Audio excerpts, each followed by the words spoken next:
From Dating to I Do is a Christian woman's guide to praying, planning, and preparing for her future husband. If you are a single woman, this book will help you stop feeling stuck and start living a more fulfilling life today. You'll date with integrity and self-respect in today's anything goes society. You'll position yourself to meet Mr. Right without looking desperate or compromising who you are. If you're ready to live the life that God has for you, and if you're ready to prepare for the next season of life, which is marriage, then this book is exactly what you've been looking for. It is available right now at Amazon.com.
From Dating to I Do is a Christian woman's guide to praying, planning, and preparing for her future husband.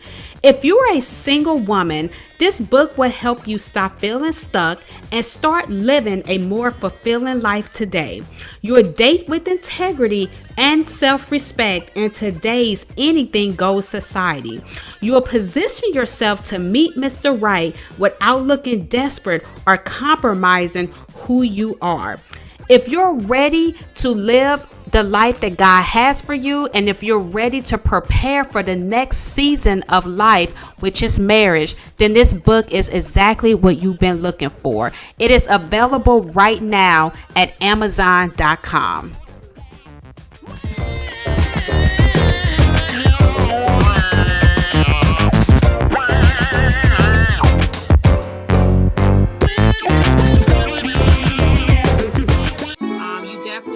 Non-negotiables that you should not negotiate on, just like we talked about having that relationship with Christ. And of course I'm gonna choose number 3, but if it's as this person is late all the time, that may be, and I'm an on-time person, maybe I can't work with that. Is it something that could annoy me?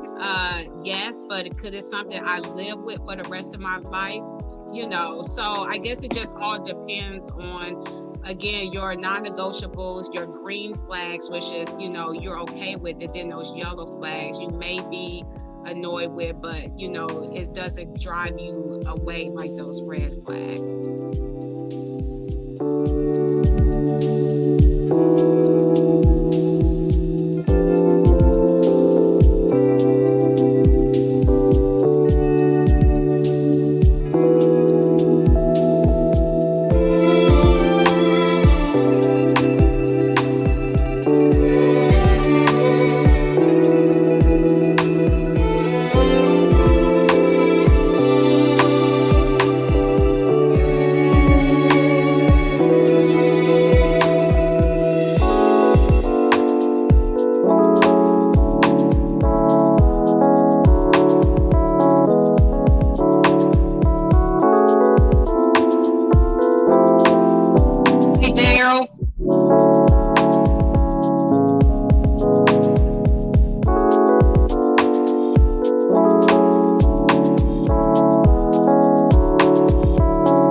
Thank you guys so much for tuning in to another episode of Heart Talk with Coach Abby, the show where we talk about singleness, marriage, and everything in between. I'm so excited that you guys have decided to join us today.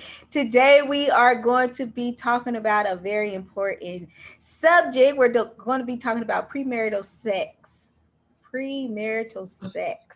I know we like to talk about it in our groups, but what about in the open? Let's talk about it. How to set boundaries in a relationship. So now we also, of course, we have Coach Abby here with us as well. If this is your first time ever tuning into the show, welcome, welcome, welcome. This is a great show. You have an opportunity to actually talk to a licensed mental health therapist and a relationship coach. So now make sure you go ahead and share this video now so that more people will know about Coach Abby and the show. Now, the other great thing about this show is it's interactive. So you can actually post your questions, and another great thing, you can actually call in your questions as well. Now, that telephone number is listed in that description box. Now, if you're the type of person that really wants us to like just hear your voice, represent where you're from, you are welcome to call in your questions. Just please be patient with us when you do call in, and we will get to you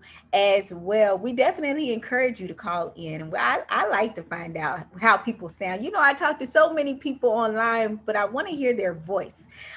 So now, like I said, make sure you go ahead and share this video. Now, another great thing about Coach Abby is not only is she a licensed mental health therapist and a relationship coach, but she is also an author. Now, if you're interested in purchasing Coach Abby's book, make sure you go to that description box, because right there next to the $sign is actually the book purchasing link. So now we're just giving you a taste of the different topics that she's actually discussing in her book. And like I said, she's a licensed mental health therapist and a relationship coach. And if you're interested in any of her services, you can definitely reach out to her, because again, her contact information is listed in that description box as well. So now make sure you give us a virtual shout out. Let us know that you are in the virtual world, and just say hello to us. We will not bite you at all. So Coach Abby, I'm glad that we are here with the people again.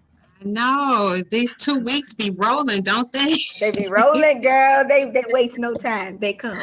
Yeah. And we had such a good discussion 2 weeks ago. If you missed that discussion, guys, make sure that you can actually check it out on Everything Authors, the YouTube channel, and you can actually check out that show there. So, Coach Abby, we might have some new viewers with us. Can you tell them a little bit more about yourself? Yes. Hi, everybody, and welcome to Heart Talk with Coach Abby. My name is Coach Abby, and I am a Christian therapist and relationship coach. And I help single women and couples to overcome toxic relationships and to help them to build more healthier relationships. Now, I know that I actually shared this with a couple of different pages. Now, if you are tuning in from any other pages other than Martinique Y. Brown or Worthy of Love Counseling and Coaching, I need you to come on over to one of those two pages so we can see your questions and your comments. Also, shout out to Lovely Mail. Hello, hello, hello. She says, hello, Coach Abby. Hi.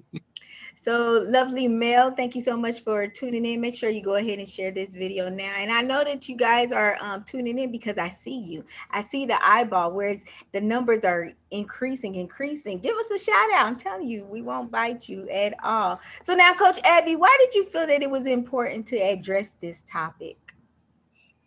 Well, sex is sex is everywhere. You know, it's everywhere in our culture, and it's something, especially as Christians, that we can't ignore. I know sometimes, you know, as Christians or in the church, we like to hide behind it, but sex is real. Sex is, you know, a part of us. God created sex, and I think it's healthy to talk about it and to communicate it, because if you don't talk about it, people, you know, may have distorted views about it, may feel like they don't know where to talk they don't feel like there's a safe space to talk about it. And so I just want to give people that opportunity to be able to talk about it, especially if they are single and in that dating relationship. Right, right. Yeah. That's good. That's so true. Also, shout out to Kimberly Mallory. She said, "Hello, ladies. Hello, Kimberly. Make Hello, sure you go ahead and Kimberly. share this video now." So now, this is a question that I've always wondered, because I am a virgin, and I don't like my time to be wasted, and I don't want his time to be wasted. So I've been doing a lot of online dating, what we talked about 2 weeks ago, but I actually like to talk about how comfortable they are with not having sex while we're still online chatting, because like I said, I don't want his time to be wasted. No sense of going out on a date if this is something you can't handle. So now, how early is too early to begin talking about boundaries in your relationship, or should we just say in that dating chapter that you're in?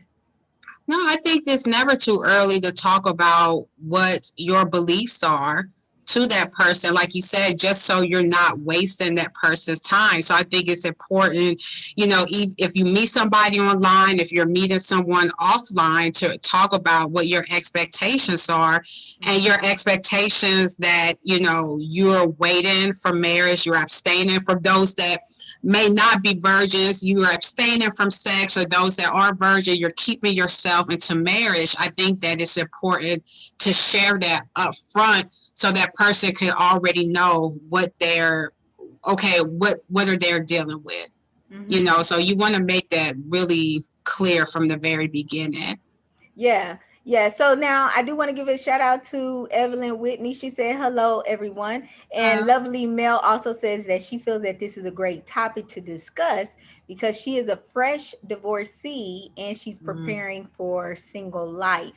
I want to ask you a question, Lovely Mel, though. You mentioned, also shout out to Doc Sierra.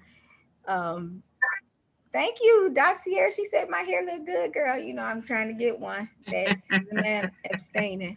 Um, but Lovely Mel, I do have a question for you. How long have you been divorced? And I know you said you're preparing for that single life. Do you feel like you're ready to jump back into that jump back onto that saddle? So now, Coach Abby, I know that you're talking about those our beliefs, but do you feel that beliefs and boundaries are the same? I do, because if your belief is to abstain from premarital sex, or to wait to marriage to have premarital sex, then you begin to immediately set those boundaries. So if your belief is we're two consenting adults, it's nothing wrong with having sex. This is a way I get to know somebody. This is the way to know if the sex is going to be good before we continue on, then you're not going to set those boundaries. So for me, beliefs plus boundaries equals, that preparation for abstaining. So Okay. you have to know what your beliefs are before you set those boundaries and prepare. Yeah. So now there's actually a lot of Christians that don't wait until marriage to have sex. Mm-hmm. What do you feel like are the benefits of waiting? Yeah, and just to let everybody know, I wasn't a virgin when I got married. So I was, one of those ones that was, before I met Daryl, who's my husband now, but way before then, I was, a Christian and, engaging in, premarital sex for, various reasons that I had. But man, the benefits of waiting to have premarital sex is you really get to know that person as a whole and not be blinded by that physical and sexual, all of that interaction, which can sometimes blind you because, the sex is so good, you ignore everything else. So really abstaining helps you to really get to deal with the issues that's at hand without bringing on another extra set of layers and emotions and just complications. Hmm. But Mm-hmm. because you and Daryl abstained, um, did you guys have that conversation, or was it like a joking conversation? Like, man, well, what if we don't enjoy each other, sexually like that? Like, how does that conversation even look? So Daryl was a virgin when we first met. Come And on, so, Daryl.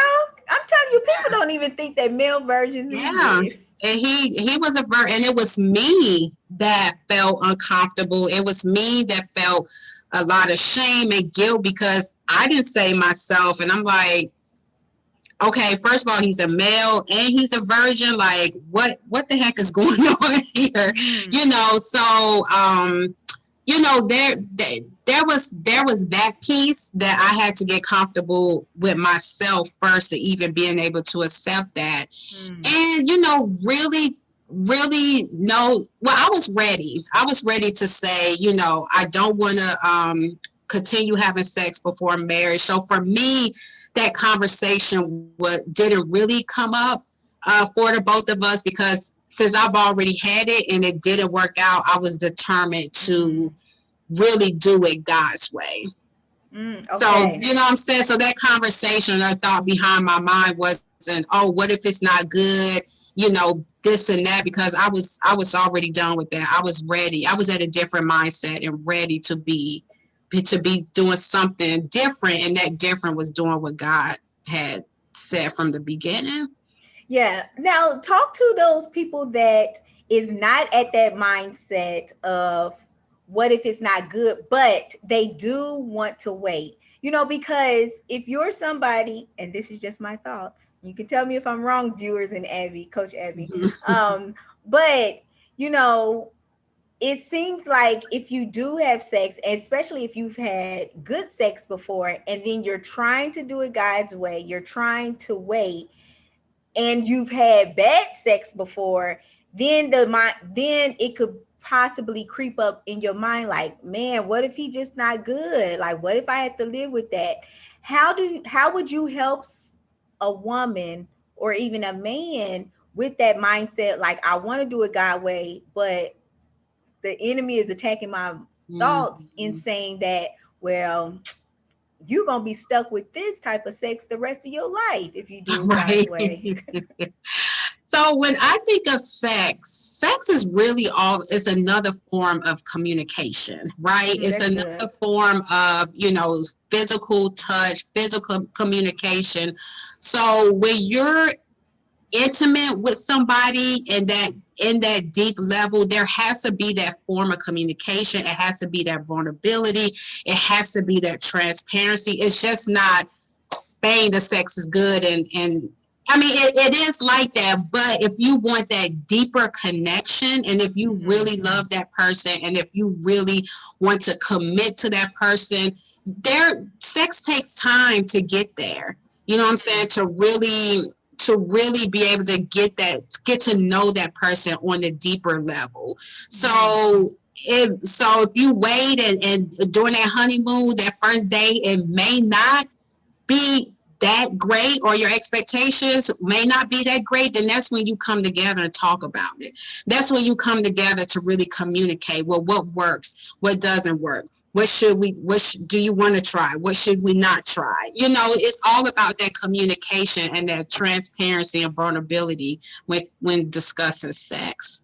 Yeah. And I think I don't know if I've ever heard it put that way, that sex is another form of communication. That is so good. I guess that's why you're the relationship coach.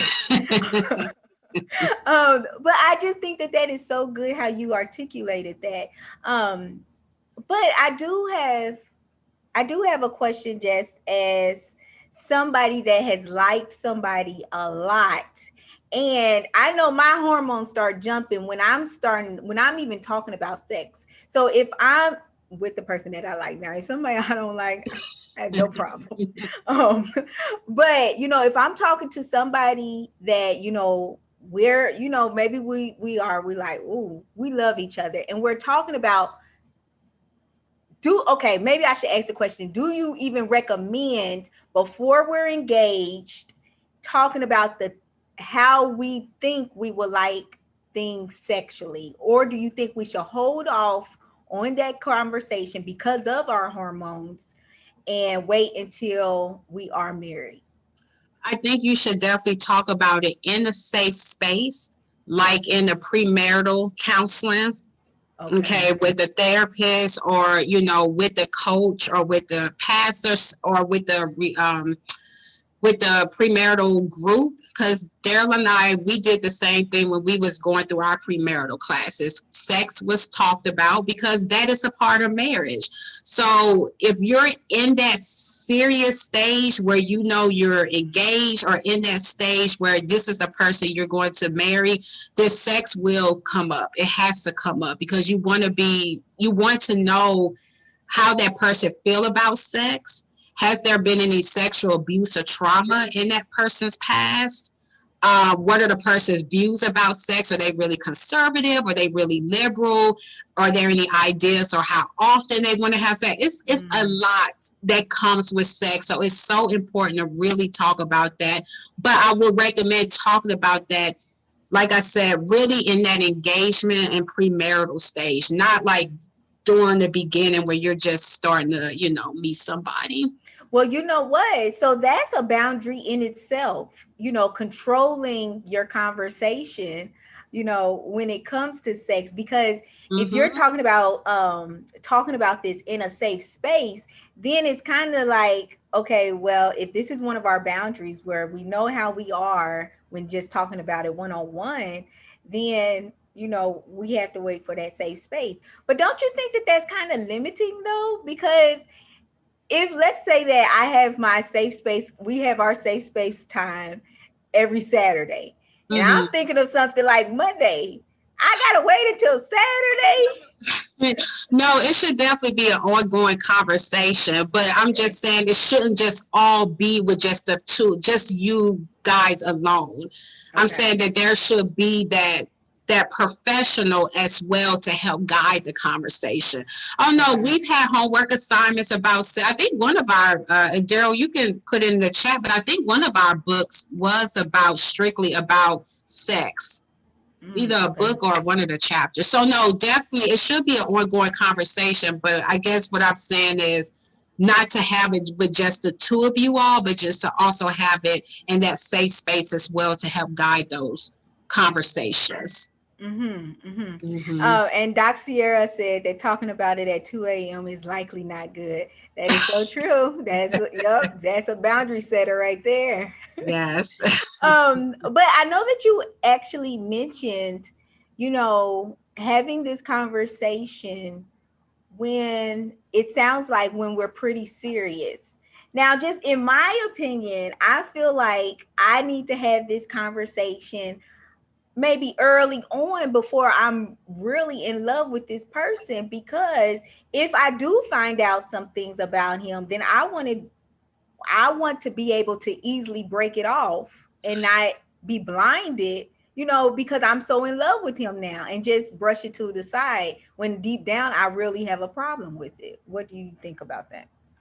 I think it depends on the issue or what the topic is at hand. Okay. So, if there is like a distorted view of sex, like if there has been like some type of sexual abuse or molestation in somebody's Mhm. past, that takes a while for somebody to really open up and be vulnerable and transparent. And that will definitely call for some type of, counseling for that communication to be held. But if it's about, maybe you being a virgin, saving yourself for marriage, you knowing that maybe I shouldn't be kissing you at night or a certain time or Mhm. holding hands. I just think it depends on the intensity of the topic.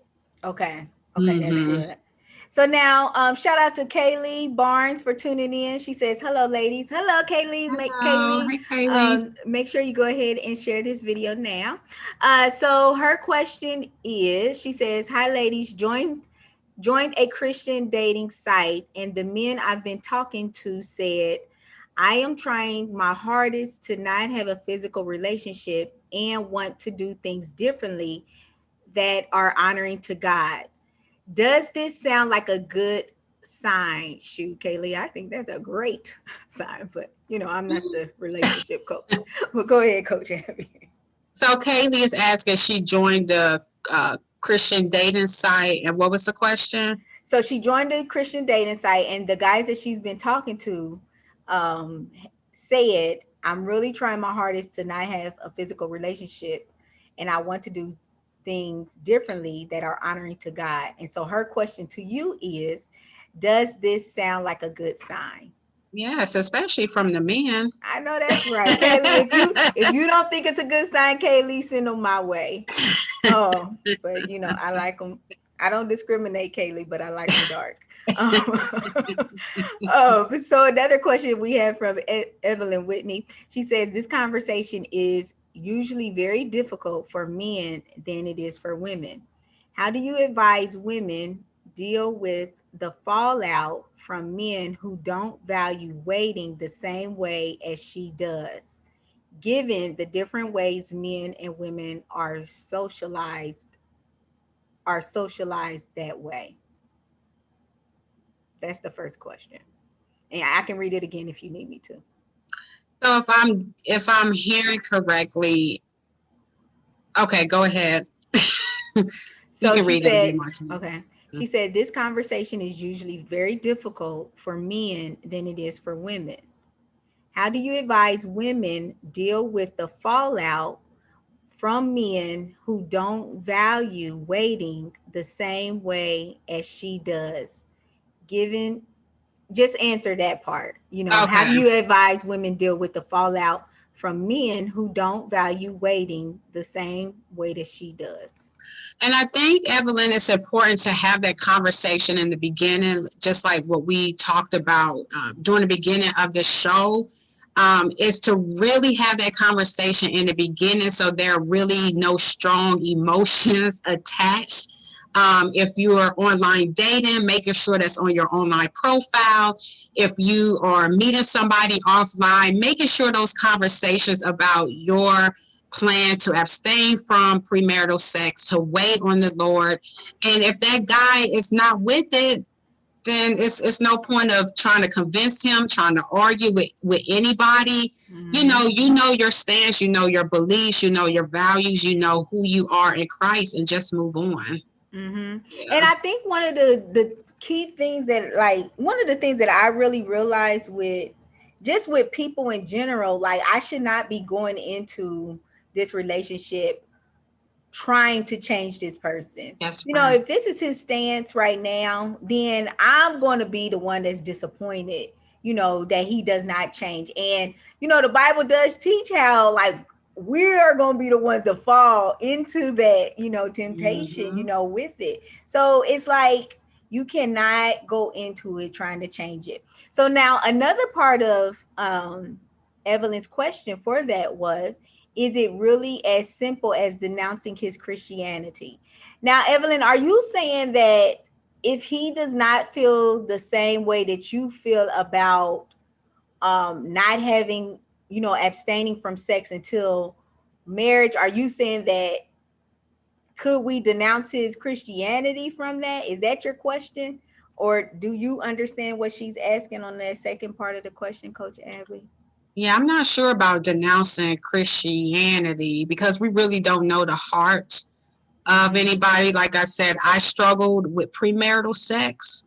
But I'm not sure what that question means. Yeah, yeah. And I feel like it's so crazy because I know that just me as an individual, sometimes I can pass judgment on somebody that maybe has sex before marriage, because that's, now I know when I say this, I don't want you to think that I never struggled with it, because I struggled with lust, so I don't have my struggle is not having sex before marriage, but I might be a liar. So, you cannot just say, well, that person ain't no Christian, because a sin is a sin. And so, with that, we have to just be really careful. Like Coach Abby was saying, like knowing that heart of a person, this might just be their struggle.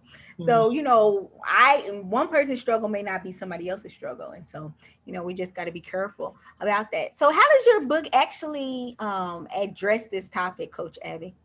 Yeah, so in my book, From Dating to I Do, a Christian Woman's Guide to Praying, Planning, and Praying for Her Future Husband, it talks about setting those boundaries, just like what this, topic is about, learning how to set those boundaries, learning how far you can go, how far you shouldn't go, really having that open communication with the person that you're dating, to really set those boundaries, and also to bring in that accountability piece when setting those boundaries. So I really go deep into that in the book.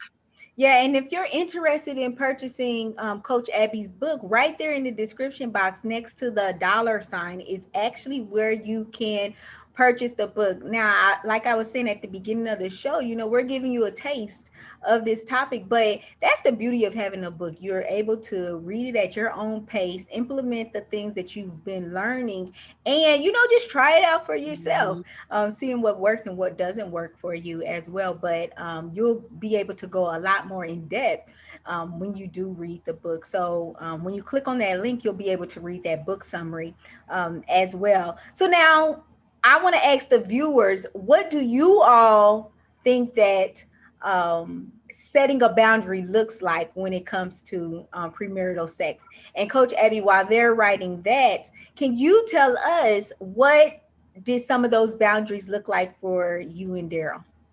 Yeah, and that's a good question too. You asked, Martini, because I hear so many things what people say about what their boundaries look like and what works for them and don't work for them, what works and what doesn't work. So the first part of Daryl and I's relationship, for anybody that wasn't able to tune in 2 weeks ago, the first year we were long distance, but when we were together, or when I moved to Maryland after that first year of marriage. First year of after us dating. Just really paying attention to how often we were alone, together, making sure we did a lot of, couples, dating, and including, friends and some things. Being careful on not spending the night with each other. Paying attention to how late, we were staying, with each other. So those are just some of the things that we had, put in place. But we were okay with hand holding. We were okay, with kissing. But, just the whole being together and the timing of it and spending the night and all of that, that's, for us, that was where we said, okay, that's not something we should do. Mm-hmm. So now, as a woman that has, had sex before, were there any struggles that you had to maybe just personally deal with, since that was the road that you went down? Because, maybe Daryl didn't have any, because Daryl was like, look, I'm cool. I've been waiting all this time. I can wait a little bit longer. But what did that look like for you as somebody that has experienced sex before? Yeah, the whole, even though we said we were okay with kissing, but it was where, we were kissing or how often we were kissing, because that could lead into other things really quickly, so just making sure that we were even setting boundaries around that. Now, I know some people said that, I don't know if you guys, anybody in the audience, have heard of Heather Lindsay or follow Heather Lindsay, but she said that her and her husband, when they were dating, their first kiss was at the altar. So they didn't do any kissing at all, during their dating relationship. So I think kissing is tricky, because if you don't watch it, it can lead to other physical touching, pretty quickly as well. Yeah. And one of the things that I really had to deal with was, because because I really don't struggle with, having sex. I can easily just tell somebody, like, even when I'm in a dating Mm, relationship, I can just tell him, okay, well, all right, that was great. That felt great. With the kissing and everything like that. And even the petting. And mm, so I had to start being mindful of him, because, like, I'm just thinking about this one guy I was dating. He's, had sex before, and he's just like, okay, well, Martinique, I'm going to try this whole no sex thing for you. um, so, I was just like, okay, well, we can go as far as X, Y, and Z without having sex. And I was fine with it. No, it wasn't any type of like um fingering or anything like that, mhm. but I could go to that edge pretty far without having sex. Now Mm, for him it was difficult. And right. so I had to start being mindful of being an obstacle, being a stumbling Stumbling block block. for him. Mhm, mhm. And I think that's one of the, as viewers, we have to be mindful of, yes, maybe this is something that you can handle, but in a relationship maybe that other person can't handle that. That's good. So, like, we have to be mindful of each other's struggles as well. And I think one of the biggest things that really helped me with having a conversation with one of these pastors was, yeah, I'm not having sex, but what's my mind doing?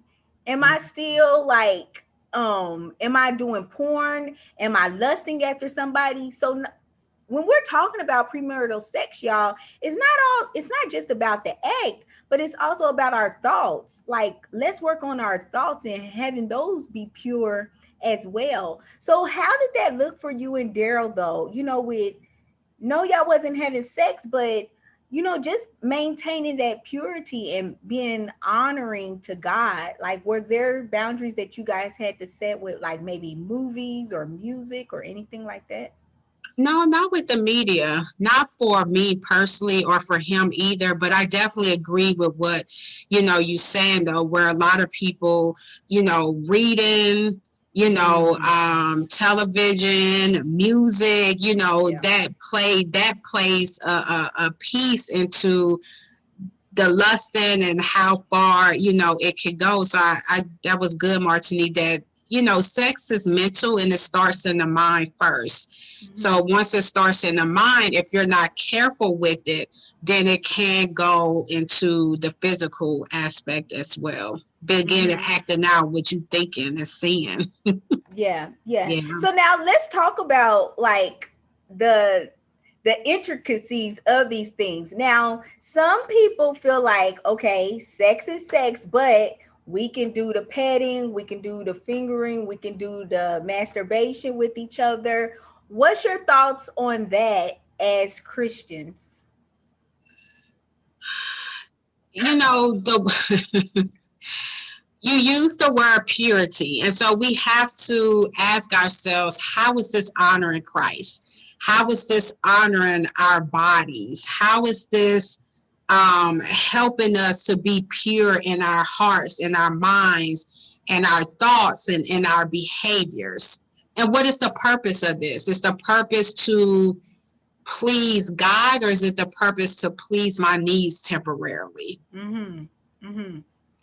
Yeah. So it's really just having an honest conversation about it, and asking, even though the Bible doesn't specifically talk about masturbation, the Bible doesn't specifically talk about, oral sex or, petting, but the Bible speaks about purity. The Yeah. Bible speaks about honoring your body. The Bible speaks about your body being a temple. It speaks about uh, walking in the spirit and not in the lust of your flesh. Mm-hmm. So you have to take all of those verses and what God says in consideration and align them to the things of what people struggle with today.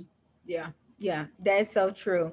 Mm-hmm. And with that, like Regina was saying, well, lusting is a sin also. Yeah, it definitely is. And, you know, like with that struggle that I actually had, I had to just ask God. I'm like, God, I'm gonna need you to, I need you to help me with that,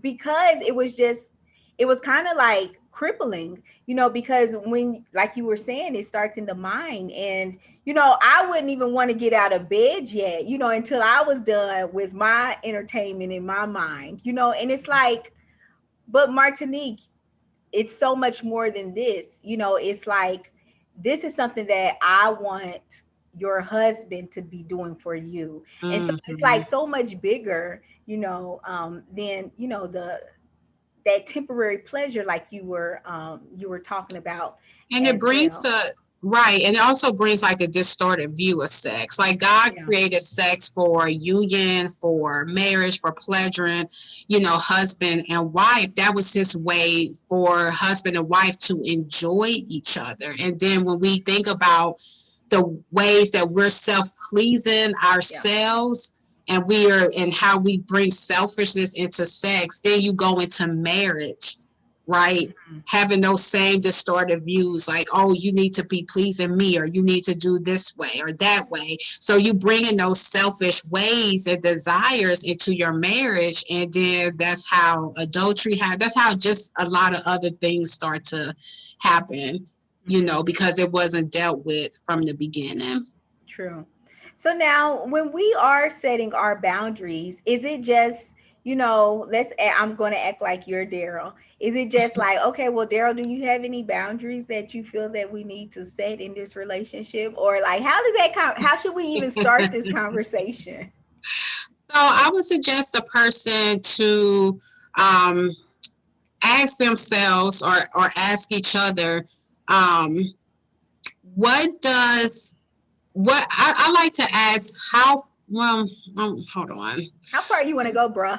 I want to ask, you say how far is too far for you, but what would trigger you to take things a step further than where we need to be, right? So is it holding hands may cause you to want to kiss, or want to rub my back, or want to whatever?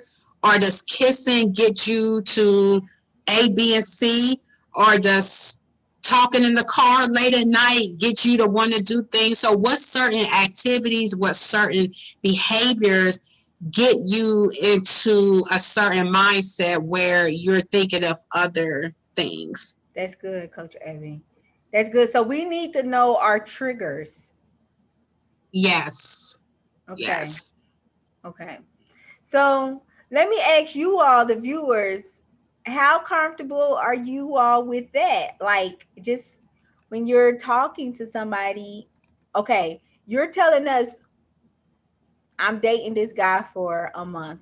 He's cute. I'm cute. We like each other. Should we have that conversation yet? Is it too early for that? No.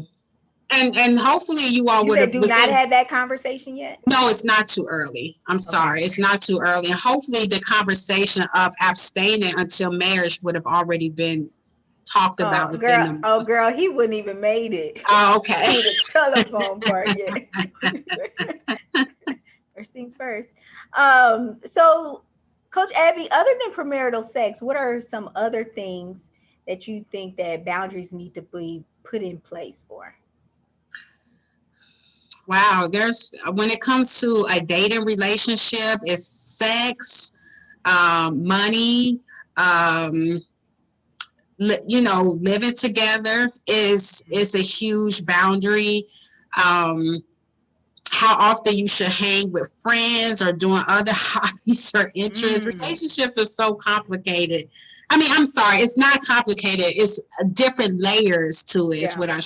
what I should say. Um, Communication wise, like how late should you be contacting me? How late you should be, coming over. As Mm, far as boundaries, texting, sexting, that is, a yeah. boundary. So there are a lot of boundaries that go into having a healthy um a healthy godly relationship, single and marriage, because it doesn't stop when you get married. It does not stop. Oh, okay. No, it doesn't That's stop. true. That's true It doesn't because stop. this is just a relationship. You know, in every Mm-hmm. relationship we have boundaries That's right. as well. Hmm. Mm-hmm. So you want to make sure those healthy boundaries are set while you're dating so that when you are in marriage that you have a healthy view of what your boundaries are. And I'm not just saying about, sex, but like I said, communication, friendships, in-laws, and there's different set of boundaries that you may be to kids, bringing a whole different dynamic. So there's different types of boundaries that you will experience or go through. But if you have that foundation while you're dating, then each of those transitions and challenges that you have in marriage will make it a lot easier to deal Hmm. with. Hmm. So now, with talking about, having these conversations in the beginning, talk to us about having that boldness of if something is to occur and maybe you did not discuss this in advance, but having that boldness to say, I really just didn't feel comfortable with that. Oh, I don't want to make it sound so like legalistic and be like, well, let's make that a boundary. But, just being comfortable with that person that you're with saying, okay, well, I didn't really feel comfortable with that. Maybe this is something that, is I struggle with and I didn't know it, but like let's discuss it on how we can like just help me through that. How Yeah, important do you that, think that that was is? perfect. How you just said it. Well, I've been around you a long time. That was perfect because you should be at a place of comfortability with this person. There shouldn't be any type of hiding or not feeling comfortable, and then you're continuing to allow this behavior to happen. So why are you with this person if you're not able to sit down and just have a conversation? Then that's a red flag within itself. Hmm. And I think that, I don't know. I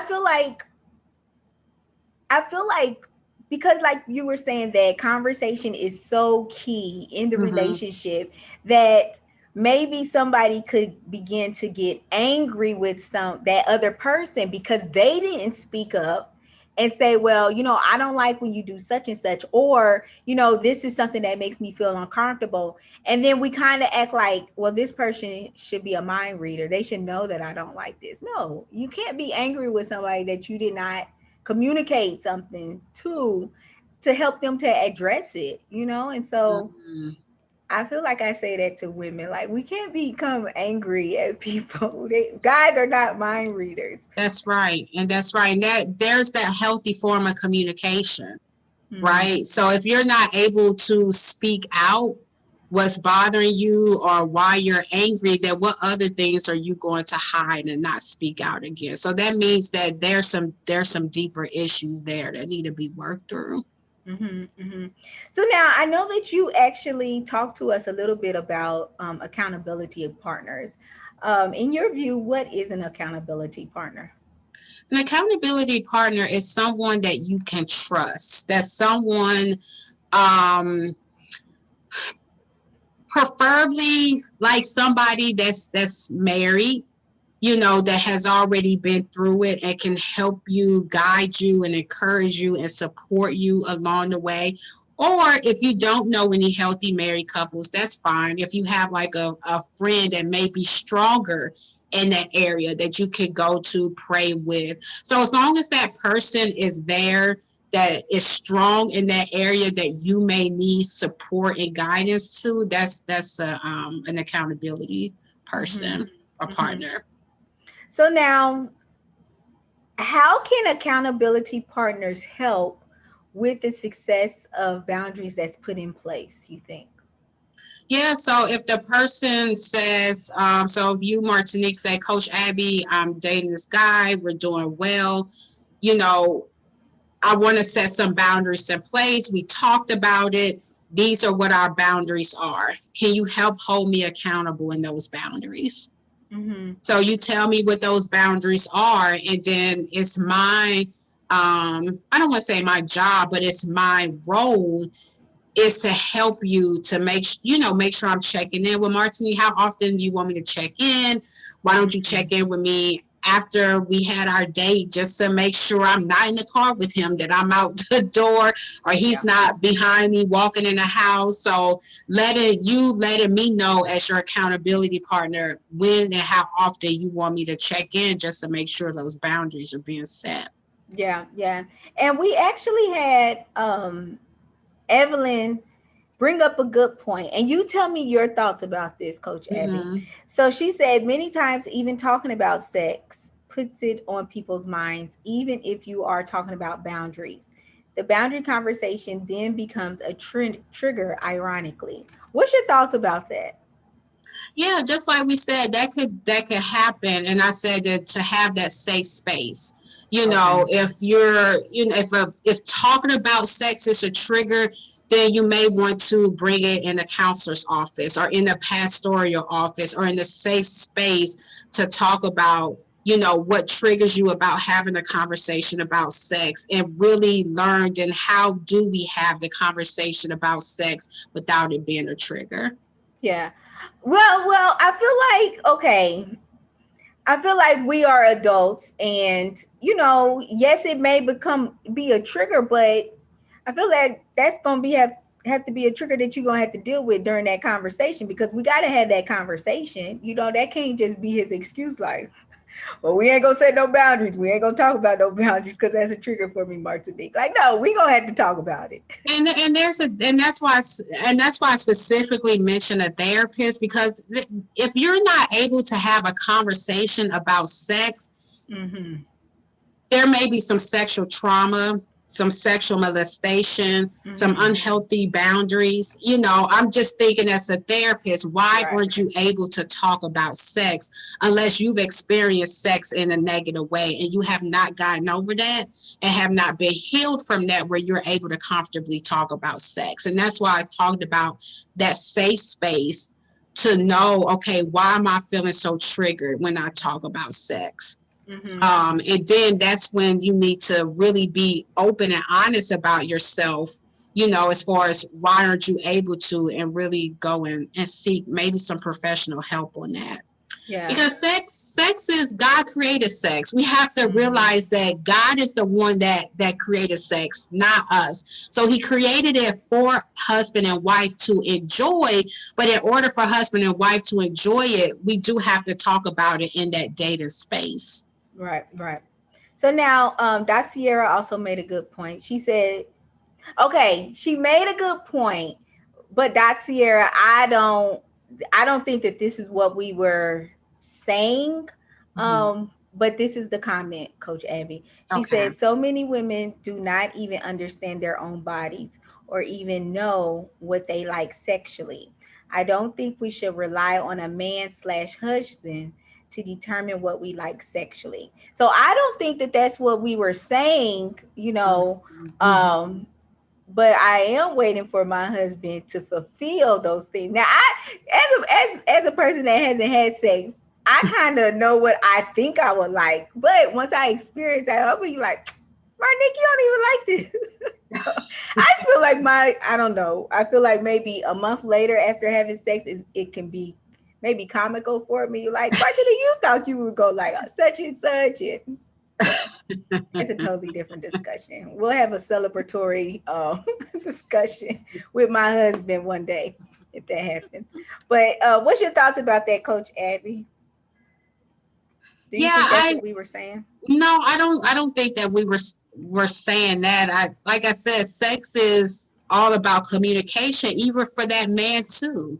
It's not for him to be relying on a woman to know his body or vice versa. It should be a mutual communication. It should be a mutual conversation that builds on that intimacy piece. Mm-hmm, mm-hmm.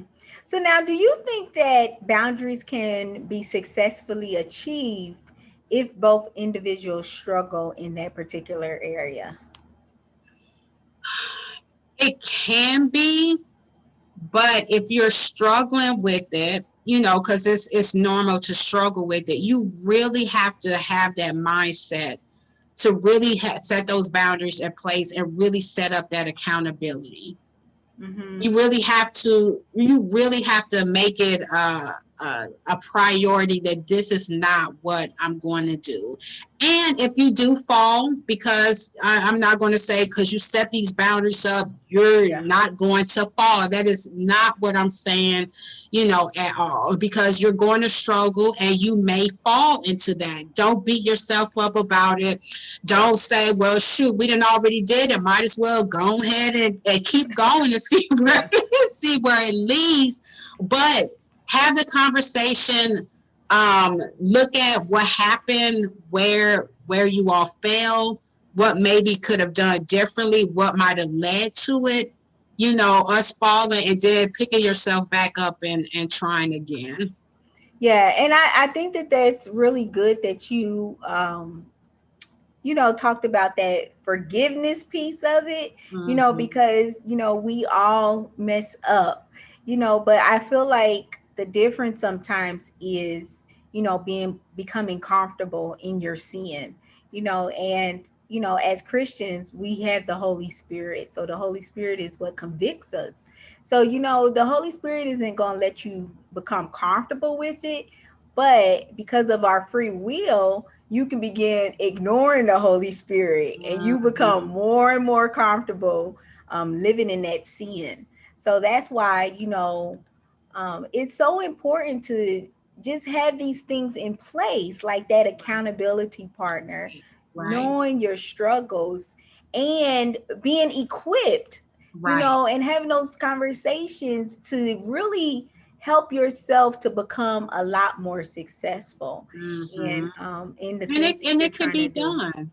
It It it, can. it can be done. Sometimes I think that society has led us to believe that if you don't have sex, you're just missing out, because how the illusion of how they create sex is very selfish. It's a very I. It's all about me. Oh, I'm a man, so I gotta have sex, or I'm a woman, I want my needs met too. It's a very selfish mentality. But that is not at all what God created sex to be. And I think if we have that mindset to do what He says, like to set those boundaries, to have that accountability, to be equipped, to it, then it will be successful. It would definitely be successful. That's good. So now, one question we have is, when people don't have resources to have this conversation with a pastor or counselor, what other avenues would you recommend? If they don't have access to resources to a counselor or a pastor, I would say reading my book for one.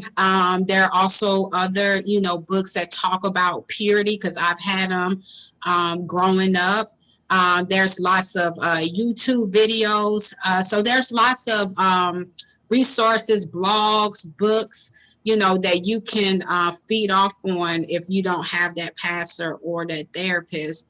But I would definitely still seek the therapist, because 9 out of 10 you will be able to find a Christian, therapist to help you, with those resources. So let me ask you something, Coach Abby. As a Mhm. Christian and a therapist, um, do you identify yourself on your website as a Christian therapist? Like, if somebody specifically want a Christian therapist, do you all put that on your site somewhere, like people would know? Mhm. Yes.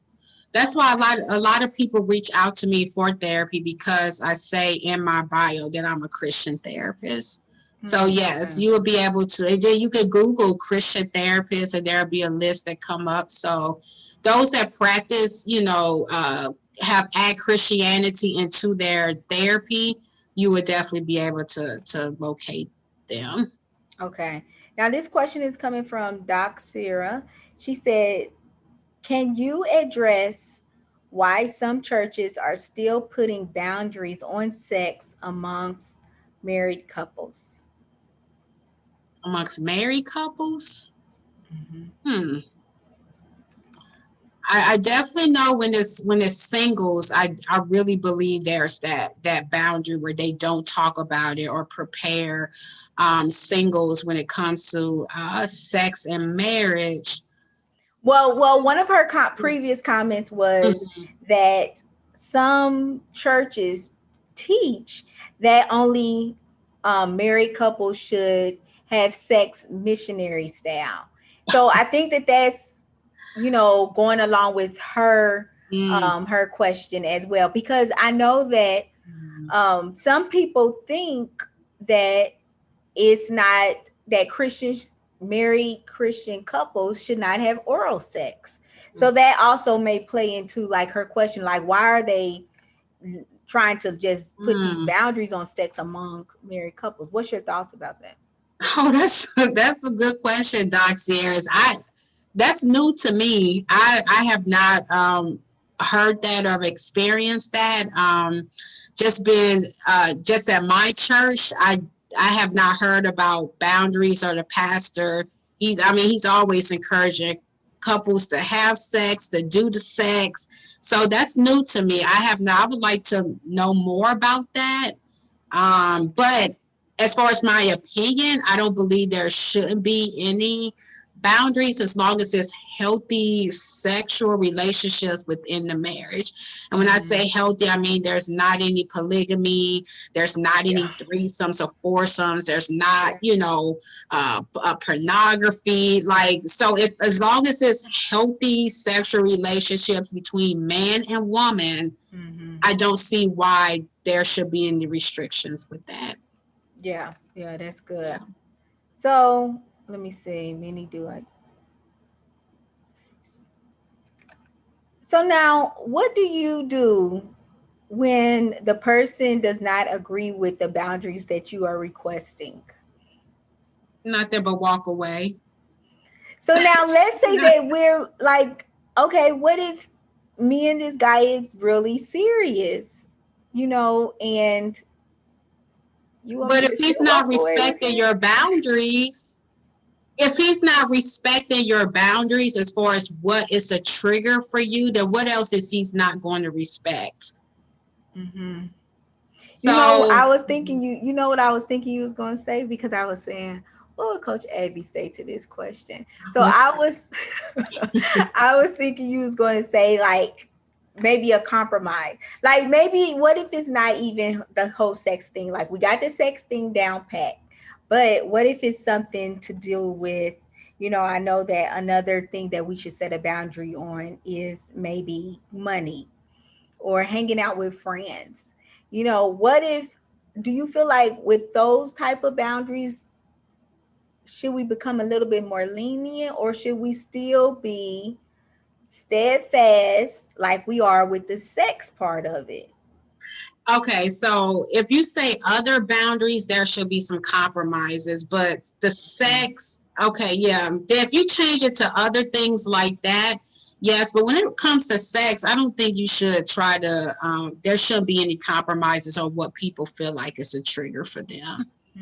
So that's Because our if you're saying that kissing is a trigger, and if that person's not respecting that, then that's an issue. So you're setting that person up then to fall or so to be let, tempted to fall. yeah, and that's really good. And that like I said, that has definitely been one of my non-negotiables. But when I was in a dating relationship with this guy, and this is the guy that was just like, well, I'm going to really just try to abstain because of you. um we agreed that, of course, we weren't going to have sex, but he was masturbating. So I'm trying, because my thought is, if this is a struggle that you have, I didn't discount him as a Christian, but I just felt like, this is something that you should be able to not do. Well, in a What do you sense, mhm. do you feel like that's kind of controlling of me to try to tell this man, okay, well, you don't need to be, I can't control him and say, well, you can't masturbate, but I was just like, you should be masturbating. Yeah, and I think the problem with that is if he was saying he was doing it for you, where was the conviction for him? He wasn't convicted, Coach Abby. It was just like, So then the masturbation is not going to be a conviction, right? Because it's, as a Christian, he should say, I also feel convicted as well. I shouldn't just be doing it for Martinique, but I need to be doing this for myself and for my relationship with that's good. Christ. You know, this is my relationship, has nothing to do with Martinique or the next woman. And so if he's just doing it for you, you know, and trying to get you and win you over, then Yeah. I'm not surprised that he masturbating. Yeah. And see, that's when I was going into my missionary role. I'm like, well, the Holy Spirit can help you, brother. Oh yeah, he And wasn't see, ready. yeah, he wasn't ready. But it's the crazy thing about it is, sometimes, and when I say sometimes, meaning me, I can like a person a lot, and it's just more so like, well, if you can like overcome this, because that's my one of my major things. Like, if you can do this, then we good to go. But it's so many guys that cannot. I haven't met too many Daryls in the world. Yeah, yeah. I only knew another Daryl, but his name was Maurice. And but it's so many guys that's just not ready to commit like that, and I don't question their if they're a Christian or not, but what I do question is when they try to justify it. I question how serious they are with their relationship with Christ. Now Right. that's something that I Yeah. begin to question. That's good. That's good. And it's so much societal pressure on men, even Christian men, on, you know, if you have sex, you're a man, or, you know, you're looked upon differently. You know, it's the social pressures of a man having sex is a lot different when it is, you know, for a woman. So it's more acceptable for a woman to abstain or to stay a virgin than it is for a man to do so. Hmm. So let me ask you something. When you did find out that Daryl was a virgin, did you have any thoughts in your mind of like, oh, what's wrong with him, or like anything like that? Yeah, I wanted to know. I was very curious because before Daryl, I have not ran into any Daryl. So I was really Mhm. curious, questioning what's going on. You know, how were you able to wait? What were you doing? What type of people did you hang around? Oh, I had all types of questions. He was on the stand. But then I started to feel guilty. Like, why? Then I was questioning, like, why would you want me? Like, wouldn't you want another virgin? Girl, that is Oh good. yeah, I was like, why? I'm not a virgin. Like, why would you want me? Where's all the other? There's a lot of women virgins out here. Why don't you pick one of them? So I started to really become insecure. Really, when he told me that, because I Really? didn't find myself to be good enough. If he was saving himself, I didn't understand why he would even, you know, want to date somebody that has already. Not saying I was like sleeping around, Yeah, but yeah, yeah. I've, you know, was sexually experienced. Yeah. So how do you think that you did not sabotage that relationship? Because one, it's two times when he could have walked away, kind of. One when he was getting interrogated, he like, okay, well, okay, Abby, like, this is me. Thought you would like that about me. So during the interrogation, he could have walked away. And then, there may have been a shift in the way that you were acting, because then you started to feel a little unworthy of like being with him. So how do you think that y'all got through the whole sabotaging like aspect of it? Once he could, he did. Once he stayed and he wasn't thrown off by it, he wasn't pushed away by it. He wasn't like, well, forget it then. Then I don't need to talk to you anyway. You Yeah. right, but Yeah, he you're could. right. Yeah. You continue to keep he kept continuing to, you know, talk to me, to, you know, really encourage me that, you know, it doesn't, you know, even though he had his standards, like, well, I'm not saying I would date someone that date slept with all these, men. He still had his standards when it came to that, but he was just telling me it didn't have to be a virgin, that he was open to meeting a woman, based on who he was attracted to, whether or not they were a virgin or not. Yeah, that's true. And the crazy thing about it though, Coach Abby, like although I'm a virgin, I actually do not want a virgin. I really don't want both of us trying to figure out what's going on.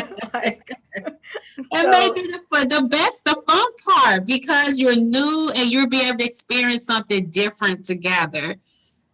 yeah, you can keep that fun part of it. But you know, um I just feel like this was such a really good conversation. Doc Sierra also said, I appreciate everyone's honesty and openness. You ladies are awesome. Thank you Thank so much, you. Doc Sierra, for that. Um, Doc Sierra also said that some men have a double standard. They want a virgin, but slept with a whole, she's so silly, a whole country. I hate when men want to know your body count and then judge you on it. Do you feel that that's appropriate though, Coach Abby? Like, do you feel that you should just, if you have had sex before, you just willingly say talk about that type of stuff, or would you have to, do you think it's appropriate to wait for that person to ask you? Does that even matter? Like, what does that look like?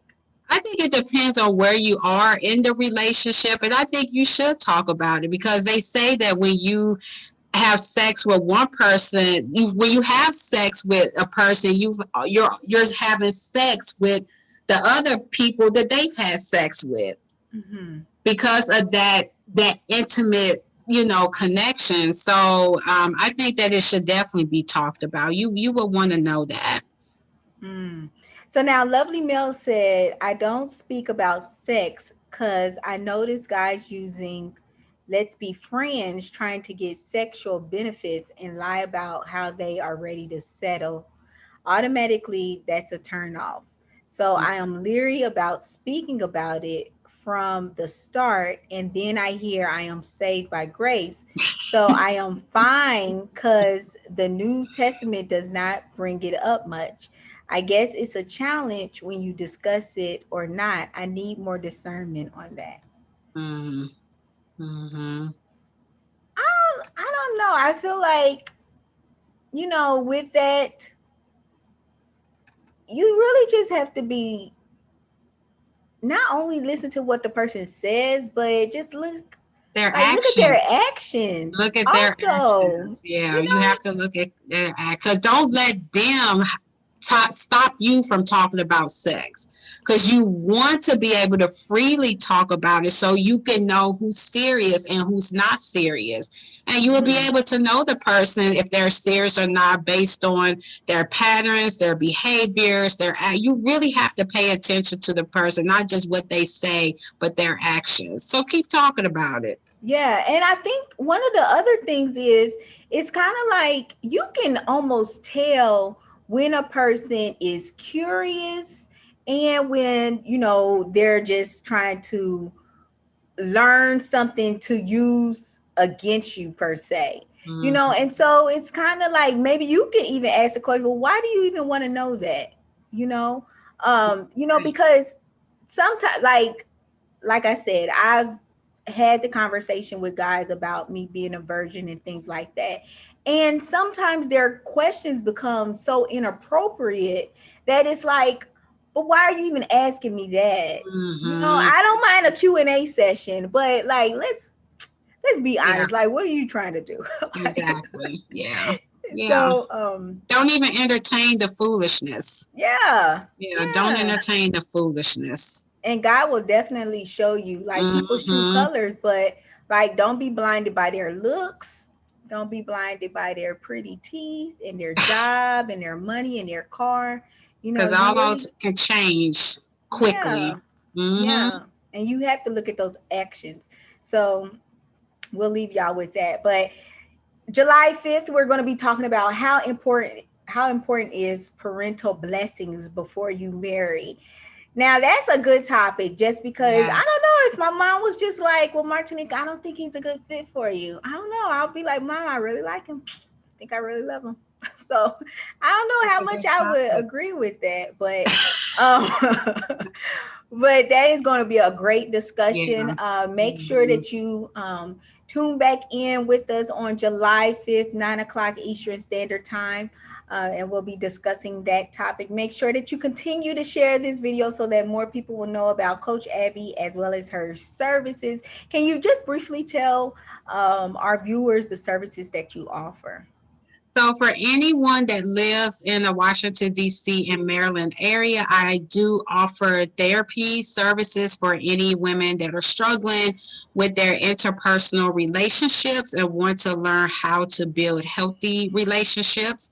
And for those women that are interested in a dating coach to help them learn how to attract a healthy, godly relationship with the data piece, that I also offer those coaches services as well too. Now, with those coaching services for the dating piece of it, they can be worldwide. Yeah, you're not restricted to state. Yeah. Definitely. So again, make sure that you check out Coach Abby's book. Right there next to the dollar sign is the book purchasing link. You can click on that link and you can actually read the book summary. Again, we've just given you a taste of her book as well. You can also get a free consultation if you're interested in the coaching service. So make sure you click on that link that's right next to that telephone. It should be a red telephone, but click that link right there and you can sign up for that coaching service as well. We definitely thank you guys for tuning in to another episode of Heart Talk with Coach Abby. We appreciate your questions and your comments as well. But we got one last question from you. Okay. Doc Sierra put it in. She says, how did Daryl handle pressures from his male friends about abstaining? Do you know that?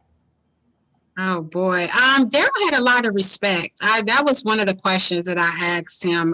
His friends were, I've heard the stories. His college buddies were off the chain, but Daryl is a very strong and confident man. So there's not a lot of things that sway him very easily.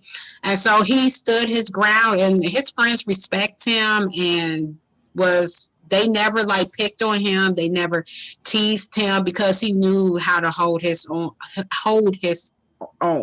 Yeah. So he was, yeah. And the thing is, like, why would you even want to be around people that are judgmental on what you're trying to do for the betterment of yourself? You know what I'm Hmm. saying? You know Yeah. that if you like to be around those people, if you are in the DC, Virginia, or Maryland. Maryland area, maybe you should talk to Coach Abby about like the whole accepting piece of friends and things like that, because you don't need to be around people that's tearing you down for the Exactly. values that you have within yourself. But if you're not Exactly. in the DMV area, make sure you reach out to another therapist that is in your respective state as well. We hope that you guys have a great remainder of the night, and we will talk to you all later.